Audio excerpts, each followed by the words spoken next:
Welcome to Not Starving Artist, the podcast. I'm your host, Brooke Benson, money coach and equity actor. I am your financial cheerleader, here to help you build your financial confidence and have power over your money. The best part, no budgeting or bi-weekly paychecks required. I went from being a broke BFA grad having weekly panic attacks about money to a financially confident, wealth-building actor and business owner. Money gets to feel fun, simple, and sexy, and I am going to show you how. Hello, everyone. Welcome back to the podcast. Happy 2025. This is the first podcast I'm recording since the new year has begun, and I am so excited to talk about New Year's resolutions today because, of course, we're going to talk about New Year's resolutions. It is the beginning of January. It is also, this was not planned at all, but I realized this literally today as I was going to record it, that this episode will get released on Friday, January 10th, which is widely known as Quitter's Day. What Quitter's Day is, and I have a lot of feelings about Quitter's Day and calling it this and shaming people who really wanted to give something their best shot and then decided it wasn't for them or fell off. Let's not make a big sad deal about Quitter's Day and make it past Quitter's Day. It's kind of bro energy. I don't love it. But today, when this podcast is being released, is widely known as Quitter's Day, when people who started New Year's resolutions tend to widely give up on those resolutions. That's when you see the drop off on people going to the gym early, right? Is on this day. So it feels fitting that this is when this episode is getting released because I want to talk about New Year's resolutions that actually work. And what do I mean by work? What I mean is they stick and they actually make lasting change, not a crash diet kind of change, but a real long-term sustainable lifestyle change, because that's actually what we all want, right? So we're going to talk about resolutions today from that lens of, I don't just want to give you a quit hit fix. I want to obviously get you winning, get you hitting your financial goals, but in a way where then you don't fall back into debt the next month, or in a way where you can actually sustain how you're managing your money for the rest of your life, right? That's what I want for you. So there tends to be two different factions of people in the new year. One faction of people that's new year, new me, goals, getting all the plans, getting the spreadsheets, journaling, visioning, yes, I'm in, I have so much motivation. And then there's another faction of people that's I am still recovering from the holidays. The new year for me does not start until March. Can we just chill? Okay. I kind of am both of these people because I definitely have a lot of motivation energy. I love visioning. I mean, you all know this, right? I am such a goal setter. I have a lot of type A ambition. So I do get really excited around New Year's time. But my real new year feels like it starts around April, which is the beginning of Aries season. I'm in Aries. My birthday is in April. I'm also turning 30 this year. So that will probably feel like another new year for me, while these first 3 months is kind of still chilling, putting some things in motion, right? Just still having a good time. So with that being said, no matter which camp you fall in, what we're going to talk about today is going to apply to any time you want to hit a financial goal or you want to make some sort of change in your life. All of these principles are going to apply to that. Okay.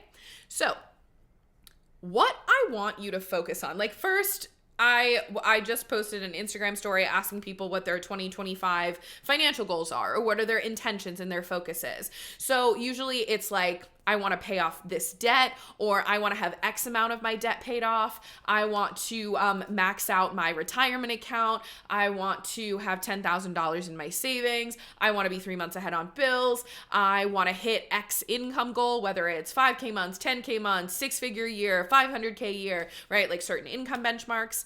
These are a lot of the goals that I hear right around this time of year, right? And so then putting plans into action, downloading that budgeting app, pulling up a spreadsheet and doing all the math to figure out how quickly can I actually pay off this debt if I spend this much, and yada, yada, yada. That's what I see a lot of. Now, those goals can feel really exciting when you are making them because you see that end goal in mind. And with money, this is the tricky thing about money. With money, the math, you can always make the math. Okay. So if you want to pay off the entirety of your debt this year, You can create a math equation to make that happen.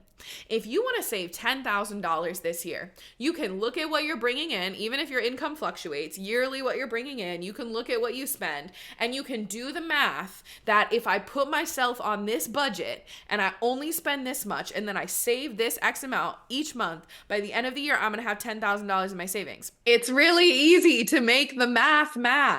So when the equation is working out perfectly for you to be able to hit that savings goal, or like X amount of clients equals this income, or if I invest this much, then I'm going to be able to max this out by the end of the year. When that math works out perfectly and you've done it and you can like see how it could play out perfectly in your favor, it is so easy to get excited about that, which is a huge part of where the motivation feels like it's coming from. Because you're like, if I stick to this perfectly, it's inevitable that I hit my goal. Okay. So there's like a dopamine hit that you get from the inevitability of that goal being hit because of how the math is shaking out. But here is the thing, and it's the same thing with a workout plan, right? Or any kind of like plan to like lose weight, save a certain amount of money, or those are the two big things, right? Like make more money and lose weight are like the two things that most people want at some point in their life and make resolutions around. I'm not saying I agree with that, but that's like what tends to be in the zeitgeist. That feels so exciting to know that it's inevitable if you just do the math or do the plan. But human behavior tells us something different, because we as humans, like if that was as simple as it was to do the math and create the plan to hit the goal, no one would have money problems. No one would need to hire a personal trainer. No one would need to hire a coach.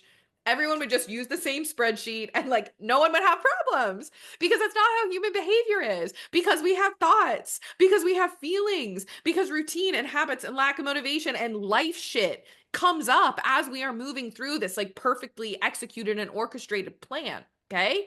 So you are playing the long game here. That's what I want you to be thinking about. Okay. Playing the long game means that you are creating and trying to make changes that you could foresee yourself doing for the rest of your life. Okay. So here is how to tell if a New Year's resolution will actually stick or not. Okay. I want you, whatever your goal is or your plan is, or whatever you thought about, like a financial goal that you're trying to hit and how you're trying to hit it. Can you imagine yourself doing this process to hit that goal for the next 30 years? Okay, this is the 30-year test.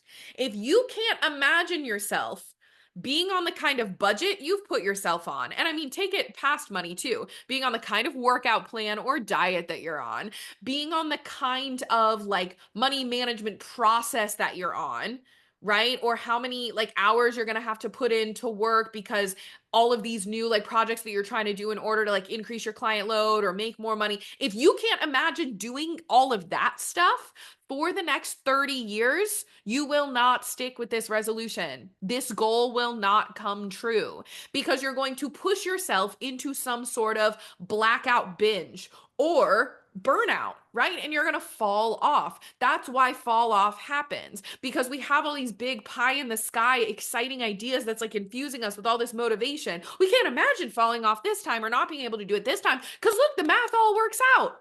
No, it doesn't, because you haven't factored in human behavior. And that's when we move into like the calculus level where math equations don't have an answer when you add in the human behavior. That's when we start adding letters into those numerical equations. That's human behavior that you have to account for, okay? So, here are the resolutions and the goals that I actually want you to focus on, because these are the things that are going to carry you through the rest of your life for the rest of the next 30 years, okay? I want you to focus on habits, routines, and skills, okay? Habits, routines, and skills that will inevitably create the goal that you are trying to hit, that will inevitably turn you into the person who hits the goal that you desire to hit. Okay, I've talked about this in identity. I'm going to use debt payoff as an example. If you haven't listened to my debt payoff episode of this podcast, go listen to it. It's called How to Make Debt Payoff Easy and Inevitable. Go back, look for the title. It's in there. It's a really great episode to talk about a mindset to have about paying off debt. But that mindset is similar to any other kind of financial goal that I want you to focus on. The mindset shift here is, how can I make the way I go about paying off debt, hitting my savings goal, maxing out my retirement account? How can I make that plan so easy and inevitable to achieve? How do I make the process something that I literally cannot fail at, or that would take so little effort, even on my worst day, to still accomplish and still achieve? So what this looks like is, if you have a savings goal, an investment goal, a debt payoff goal, a lot of times these goals are going to require you to have guardrails around your spending. And I want you to be very aware of how I speak about spending here, because we're not restricting, we're not depriving, and you're not budgeting. I just want you to give yourself guardrails around your spending. And all that means, like, you don't need a spreadsheet, you don't need an app for this. All this means is that you separate your bills and your auto pays, like rent, utilities, whatever, and your other spending, which is groceries, entertainment, shopping, whatever, into two separate bank accounts. You could put all of your, and I call this firm and flex spending. Firm is all your auto pays.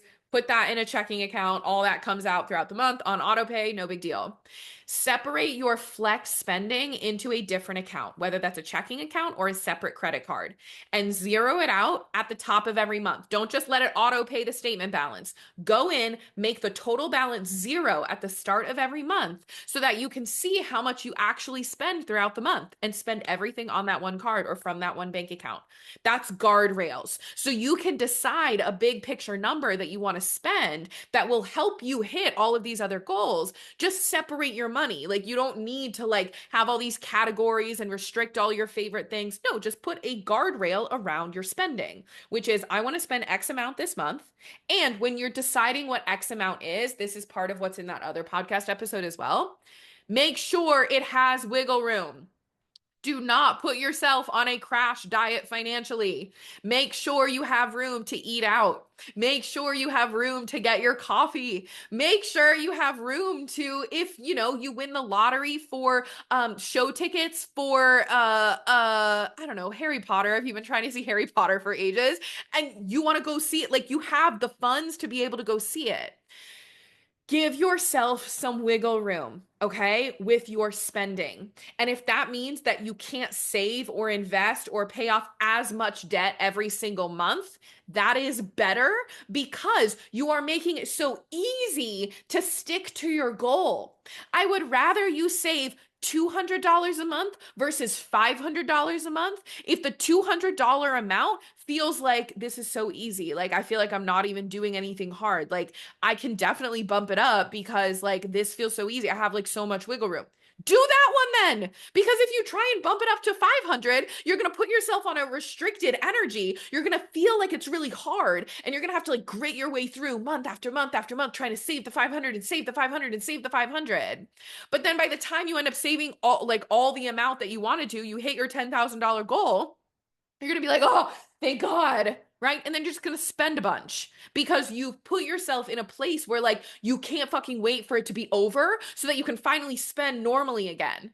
But what that's going to do is it's going to make it really hard for you to hit the next savings goal, or allocate that 500 that you were trying to save the $10,000 for into investing $500 a month. Because you're going to be like, oh my God, I just finished this one. Now I have to do it again. No, make it easy. Save the 200 over and over and over and over again.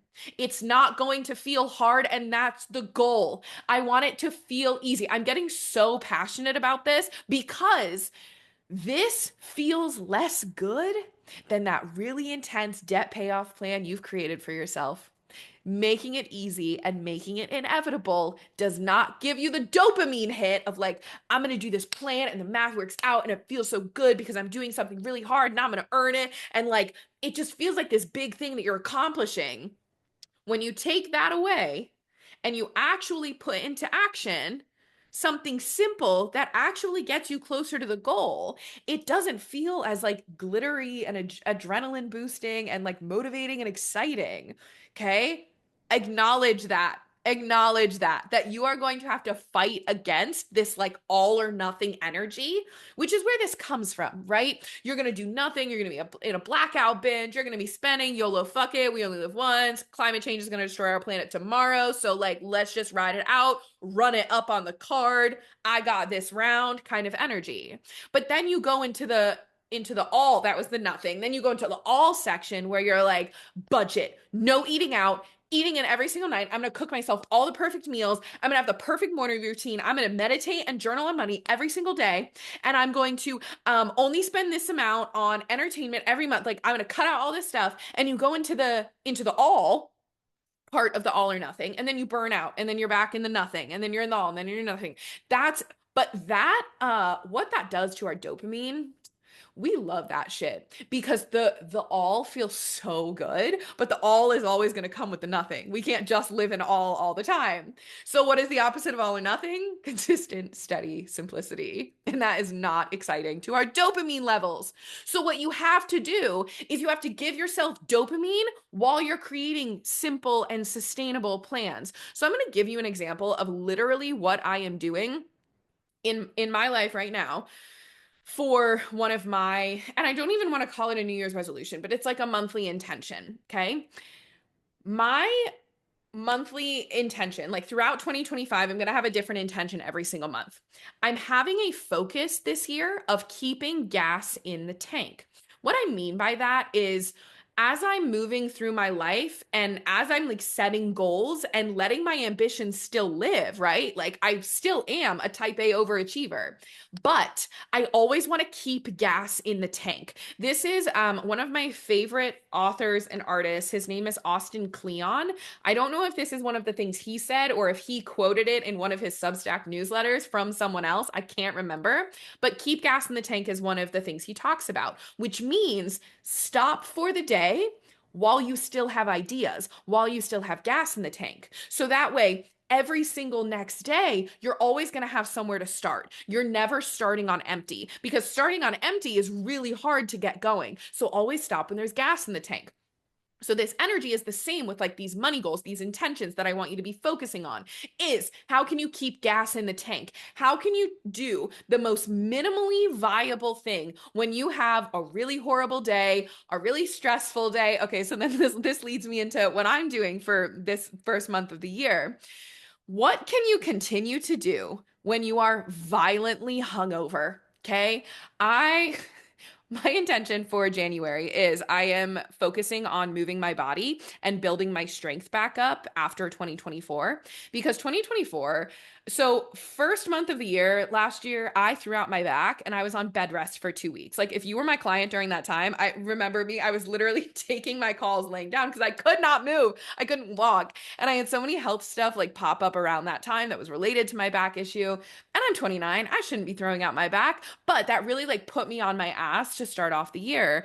And then every single month, seriously, every single month, sometimes twice a month, I got like violently ill. Like I got COVID 3 fucking times last year. And listen, I am not someone who gets sick. I never get sick. Like I literally don't. I get my shots, I get my boosters. Like I am okay. This has never happened to me before. But I was getting colds, I was getting sicknesses. I got fucking COVID. It was insane. So every single month I was on my ass for like a week just trying to recover. And so what this did to my physical movement is like, I feel like my body atrophied. It didn't. Like I was still moving, I was still working out, but definitely compared to years before, my body definitely needs some rebuilding this year. So for January, I was like, I want to focus on just building back up my mobility and my strength just all over in my body to recover from what last year did to me, right? Physically. I had to fight against the urge to create this like perfect workout plan and target all of these core muscle groups and like, how am I going to do these things to build myself up to be able to go harder in February and all this stuff? I was like, no, no. What is the most minimally viable thing that I could do when I am having a really stressful or anxious day or when I am extremely hungover? Now, I don't get hungover very often, but I'm using this example Because this past weekend, one of my dear friends had her 30th birthday party. Me and all of my friends are turning 30 this year. It's amazing and also is not going to be good for my liver, I think. But she had this party, and the next day I was violently hungover. But what I had decided to do, like what my plan was for moving my body and intentionally building back up my strength, was one 10-minute workout video every single day. The consistency of a daily workout video every single day. And it doesn't matter what video it is. It could be a stretching video, it could be a yoga video, or it could be an intense total body, like that, whatever that meant to me. 10-minute video every single day. Okay. So I was violently hungover on Sunday, and I waited until 5 p.m. when I was like feeling like I could move a little bit. And I sat on the floor and I did a nice low-key chill yoga video for 10 minutes, felt like hell afterwards, but I still did it. Okay. So now, and one of the other things I'll say, and we're going to talk about this when it comes to dopamine, but one of the things I'm doing to add dopamine into this very simple practice that I'm doing consistently is every single day I do my 10-minute workout video. I give myself a sticker. Okay. I give myself a sticker on a calendar that I got. If you're watching on YouTube, I'm showing the calendar right now and all the stickers that I put on. It's crazy how much joy this brings me. This should not bring me this much joy at 29 years old, but it fucking does, because I have a sticker book that I get to look through and put, like, I've had this in my drawer for ages, and now I get to use it, and picking out my sticker every day that I do a 10-minute video and seeing the streak happen with all of my stickers had me getting up off my ass at 5 p.m. on Sunday while I was hungover and doing a 10-minute workout video. If I had decided that what my goal was for January was like to do this big strength training regimen and like get on this plan, am I going to go to the gym and lift heavy weights on a Sunday when I'm hungover? Absolutely the fuck not. But would I maybe do that if I'm feeling energized and motivated on a random Tuesday and I'm like, instead of doing a 10-minute video, let me do fucking 45 minutes and let me just like lift heavy and move around, right? Like when I'm ovulating, right? When I'm not on my period. Because like, women, ladies, people with ovaries, we do not function, right, on the same kind of motivations rhythm as men do. Like we go through cycles throughout the month. So when you're thinking about setting goals and setting intentions and the things that you will require of yourself, think about what you are physically able to do, mentally able to do the week of your period. I know for me, I'm fucking on my ass the first day of my period. You couldn't have me doing anything on that first day of my period. So if I need to order myself DoorDash on that day, but I've told myself that I'm going to go 30 days without ordering DoorDash, like, have you thought about those days? Have you thought about the days where you're like, you've read some like really scary headlines and your anxiety took over and you need a dopamine hit of like buying like something cute and fuzzy and warming to your soul on Amazon and have it shipped to your house? Like, have you thought about those things?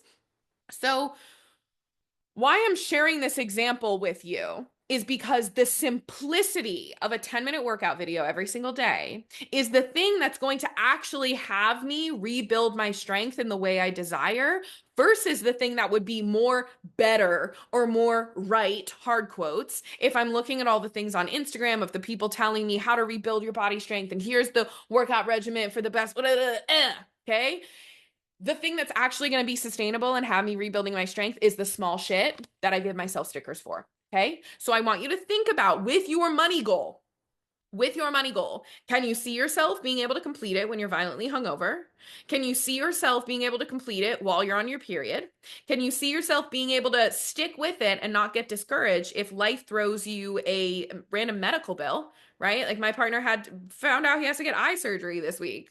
Okay. So like he has to go and get eye surgery, but is that going to throw him off from his goals? No. Okay. So think about all of those things that life could throw at you and then figure out the minimally viable goal that you can set for yourself to keep yourself motivated and excited and becoming the person who pays off debt, who saves, who invests, who does whatever the goal is that you want to do.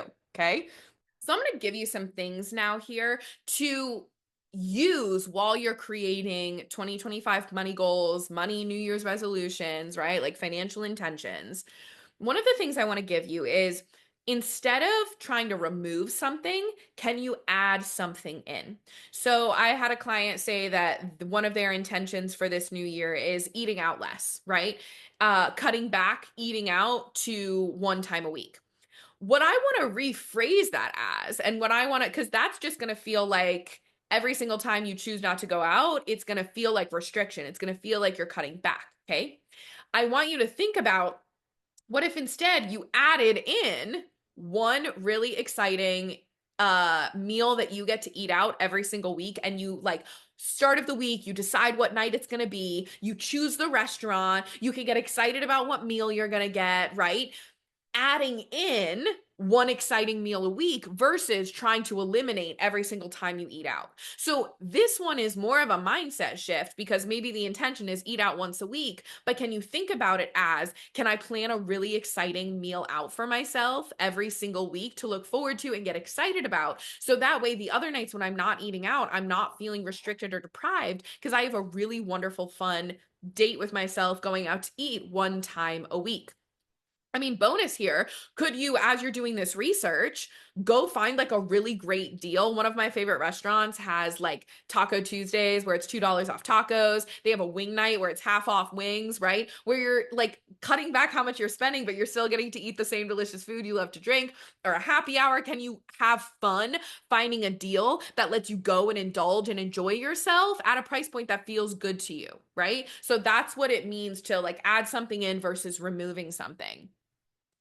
You could focus on very simple, achievable things like checking your credit card statement once a day. Okay. Just like pulling up, like we were talking about earlier in the episode, with separating your flex money and your firm money. What this does is it allows you to pull up one bank statement or one credit card statement and see how much you've spent for the month, just like the total amount. And that takes you 3 minutes, especially if you have the app on your phone with Face ID. It's like open Face ID, there's your balance, that's it. That would take you 20 seconds. Okay. Can you make a habit of that every single day just to check in on the balance so that you're staying in awareness and intentionality about your spending every single month? Okay. That could be a very simple, achievable thing that you could give yourself a daily sticker for every time you check your balance. You could plan your financial CEO parties, right? This one could be fairly simple, where in your calendar right now, on the first of every month, you put a block in your Google Calendar for 2 hours.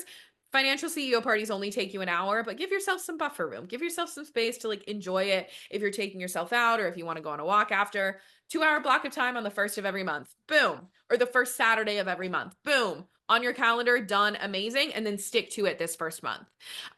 You could have something like a monthly joy purchase, an intention to make a joy purchase every single month. A joy purchase is something that you buy just to bring yourself joy. There's no other motive. It's just something silly and fun that a lot of times it's like the baby version of ourselves really love.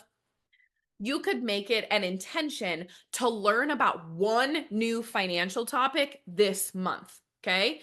It could be that you want to understand investing at a deeper level. So maybe you go and you get a book for $12 about investing, and you decide that you want to read it for 5 minutes a day or 20 minutes a week. Or maybe you decide that one afternoon, you schedule it in your calendar later this month, and you take a whole afternoon and you dive in and you really want to understand investing and what that means. Great place to start is my episode with Jeremy Schneider of Personal Finance Club a few weeks back.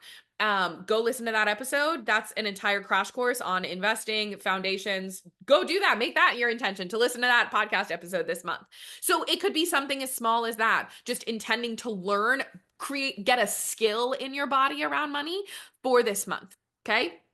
You could, look at your bank account daily. You could meditate for 5 minutes every single morning about what you're going to spend for the day and feel at peace about it. So a practice of, and when I say meditate, I just mean like sitting with yourself and think through the day. Okay. So at the start of your day, you got your coffee in hand. and you think about like, okay, I'm going to go to work, and let's say you work at a restaurant, and so you get your shift meal. So you're like, okay, I don't need to pack a lunch because I'm going to have a shift meal, but I do know it's this person's birthday. People are probably going to want to go out for drinks after. So I'm thinking about, I'm going to probably get some drinks afterwards with them. Let me say like that's going to be about $30. On my way home, I usually stop and get a snack because at that point I'm a little tipsy and I'm a little hungry. So I'm going to get a snack at the bodega here, and then I'm going to come home. Do I like how I've spent that money? Do I know what I'm eating today? Do I foresee any random expenditures coming up? Like, thinking through that is going to do worlds of a difference for your spending than trying to put yourself on a budget. Because at the start of the day, you're foreseeing what could possibly come up, right? And you're getting yourself behind all of your choices. Or if you're thinking through the day and you're like, oh, wow, yeah, like I'm going to be out the entirety of today. Like, breakfast, lunch, and dinner. Do I like that I'm going to spend money out on breakfast, lunch, and dinner? No. So if I don't have time to pack a lunch now, or I don't have food to bring with me now, what are the options available to me that feel financially good and also feel good for my body and like aren't too out of the way for me? So just like thinking through that, okay? You could have that practice every single day, doing that at the start of the day. You could make an intention to listen to the 10-day affirmation series that I'm doing right now on Instagram. It's called Affirmations That Actually Work, Money Affirmations That Actually Work, aka how to bring in more money in 2025. If you have the intention to listen to that 10-day series, make it 10 days and then focus on one affirmation every single day. I walk you through how to do this in the affirmation series. That could be something that you focus on for January, like focusing on the mental side of money. And then maybe in February, you have the intention to learn about investing. Maybe in March, you have the intention to move bank accounts. Maybe in April, that's when you're really going to look at your income and start making moves to increase your income. You can have monthly focuses instead of trying to do it all right now and all this year and take all the action right at this moment. You could decide, another thing you could do is talk to your money every single time you spend it. You hit submit payment, you swipe your card, say, hey, baby, come back to me multiplied. I have room for you and all your friends. I've got a bank account ready for you, right? Or as you submit, hit rent, like hit payment on rent. You'd say, I love that I get to pay this much for living in New York City because New York City offers me X, Y, and Z. And I love that I pay a premium to live in the greatest city on earth. Like, talk to your money every single time you spend it. You could just have the intention to move banks, like we talked about, like maybe 1 month is investing, 1 month is moving banks. You could also decide that your intention this month is to say out loud. This is one of my favorite things to do when you're trying to be more intentional about your spending, saying the amount out loud to yourself every single time you spend it. So if you pay like $5.67 for a coffee, you could say like, I mean, obviously not like while you're at the register, but as you're walking back, you could say, cup of coffee, $5.67. I love that I got to spend $5.67 on this. That's it. And if you just do that for an entire month, that could be your New Year's resolution or your goal. So do you see how these are all super small and super manageable and super simple? But this shit is going to have you acting different, moving different, and becoming the person who inevitably hits these goals. Make it so easy for yourself to hit these goals. And then infuse dopamine where you can, okay? So again, like I know I'm harping on my stickers. You might not be a sticker person, but I'm a crafter. I love using my craft supplies and I love analog shit. So like closing rings on my Apple Watch, like that was never going to hit it for me. Also, like I don't want to be a person who like is running up and down their room trying to like close their rings. Like that feels a little not great for my obsessive personality, right? Like I don't need to be closing rings on my Apple Watch, but I do enjoy putting a sticker on a calendar. So what's something that you can do to infuse dopamine and excitement? So the other, I'm just like talking this through, like why this is working for me so well this month is because there's an excitement in the choice around it. So every single day I get to choose what video I do, and it's 10 minutes. So that feels so simple, but there's an excitement around that. There's an excitement around keeping a streak, right? So like I'm allowing myself to have fun keeping a streak, but how can I make this the easiest streak to keep in the entire world? Okay. So that's what I want you to be thinking about. Instead of focusing on the goal, how can you focus on making the habit, routine, and the skill that you need in order to hit the goal the exciting thing, the thing that you're making goals around, the thing that you're focusing on, okay? Happy freaking 2025. I have a feeling this is going to be an even wilder year than 2024. So we are here to stay grounded. We are here to make sure your bank accounts can support you during wild times. I am sending you so much fucking love as we start off this year. I am here and I am your financial cheerleader forever and always. I will talk to you next week. Thanks so much for tuning in. Come join me on Instagram for more on how to build a simple, sexy relationship with your money. My Instagram handle is @NotStarvingArtists. And if you want to dive deeper with me, head to the show notes to learn more about one-on-one coaching. If you love this episode, subscribe, leave a review, and share it with a friend that you want to get rich with.